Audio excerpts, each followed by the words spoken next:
Okay, welcome back to part two of our discussion of the prelude to World War II.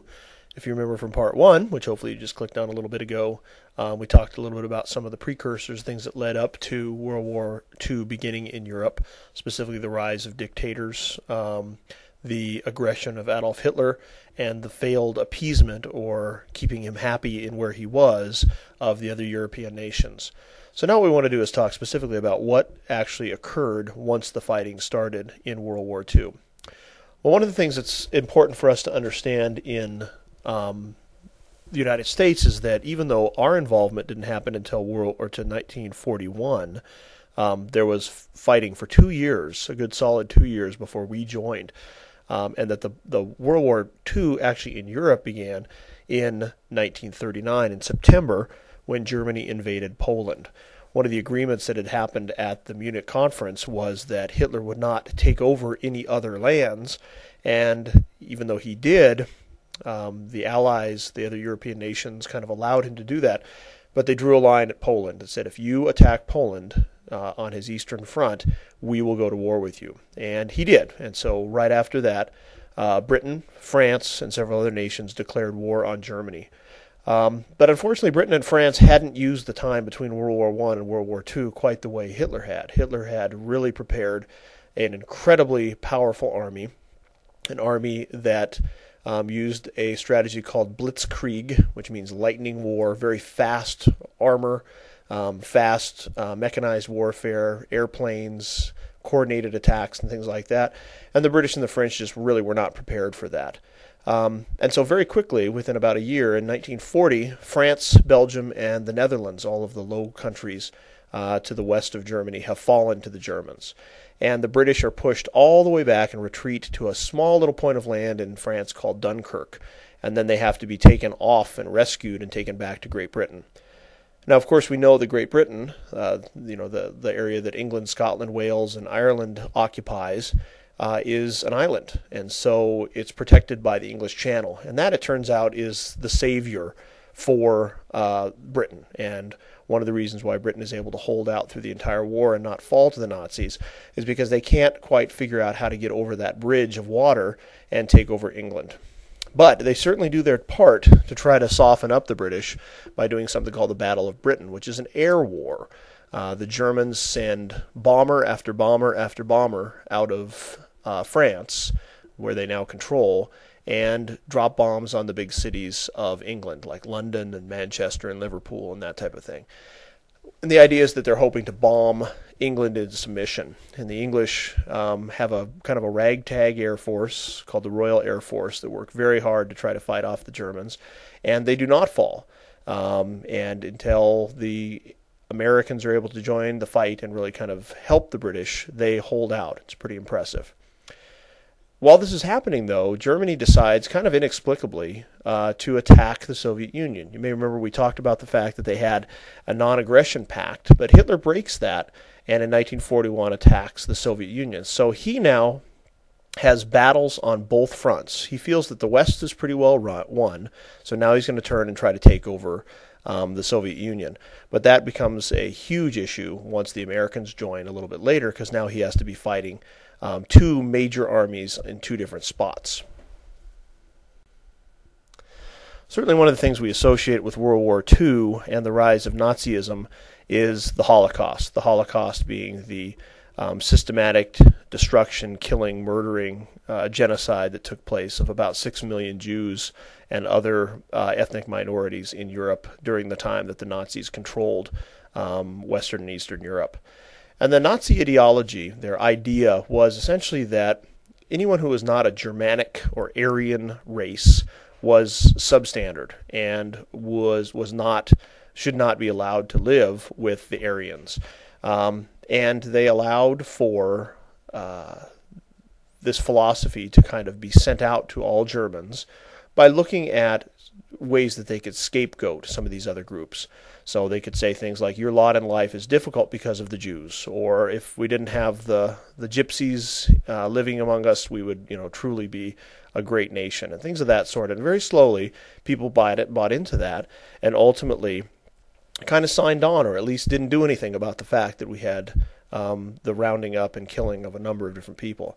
Some of the different persecuted groups are listed here. Certainly the Jews were the ones that were persecuted and killed in the greatest numbers, but also people from Eastern Europe, the Slavs.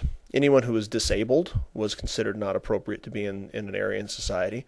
The Gypsies, which are a formal group from southeastern Europe, or any homosexuals. So anybody that was considered to be in those groups was in big trouble. And certainly also folks that spoke out against the Nazi Party were also rounded up and herded into concentration camps as well. Laws were created that allowed certain groups to do some things and other groups not to do things. Jews were required to display the Star of David on their clothing so they could be identified as they were walking down the street. And it would indicate that, certain people could go to school. Aryans couldn't go to school with Jews. Jews weren't allowed to use certain doctors. The list goes on and on. Many Jewish people within Germany and the controlled areas saw the writing on the wall and decided, we have to get out of here. This is not working well. We need to save ourselves. And so we had a lot of Jewish refugees who were attempting to flee to other nations that were either battling Germany or at least were neutral, so they would not be persecuted. But ultimately, the vast majority of European Jews were rounded up, and there was something called the final solution. At a conference in a town called Wannsee in 1942, the Nazi high command got together and came up with the idea of the final solution, which really was the systematic destruction of Jews as a cultural group. They were rounded up, they were identified, they were placed in concentration camps, and at first made to work, oftentimes building munitions for the German army. Sometimes those concentration camps then turned into extermination camps, where instead of slave labor, it just became an opportunity to destroy a body after body as they were rolled through.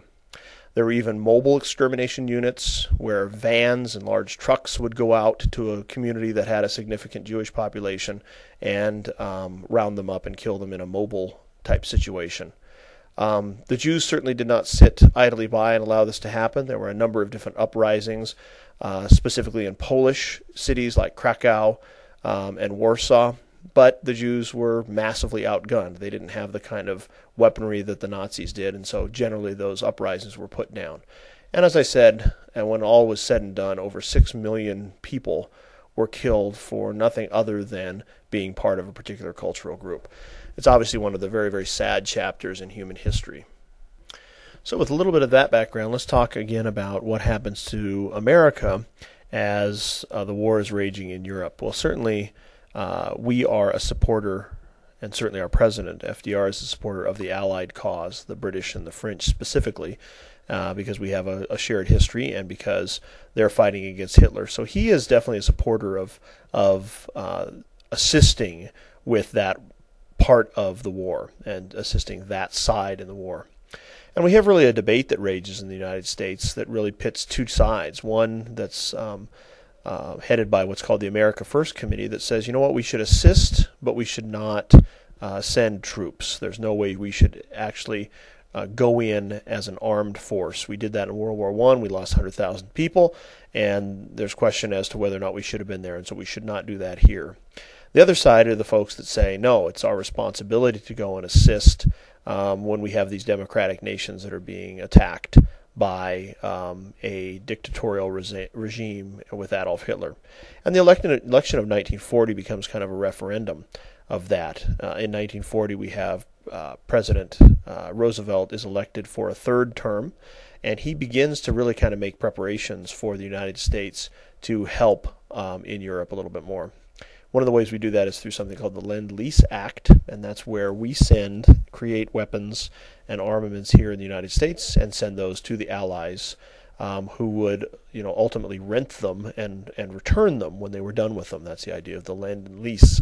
But really, it was an effort to try to provide arms to those nations, especially Russia, that were struggling as they were fighting the Germans. But as we're preparing and helping the European nations, something happens that brings the United States right into the war, and that is the Japanese attack on Pearl Harbor. It happens in December of 1941, and the Japanese Navy, with their dive bombers, attacks without warning Pearl Harbor which is outside of Honolulu, Hawaii, and ultimately leads to about 2,400 Americans being killed. And just to give you an idea of perspective for that, that's the largest American loss of life in one single event since the Civil War at that time, and up to September 11th. So that gives you an idea of how significant this was. Because of the attack, President Roosevelt instantly asked the Senate to declare war on Japan, and they do. And because Germany is an ally of Japan, they also declare war on us. So we now are embroiled in this war that we're trying to avoid. We are finding ourselves needing to fight on two fronts, both against the Germans in the east, or in Europe, and the Japanese in Asia. So we'll see a little bit more about how the United States fares in World War II, but this should give you a better idea of how we got there in the first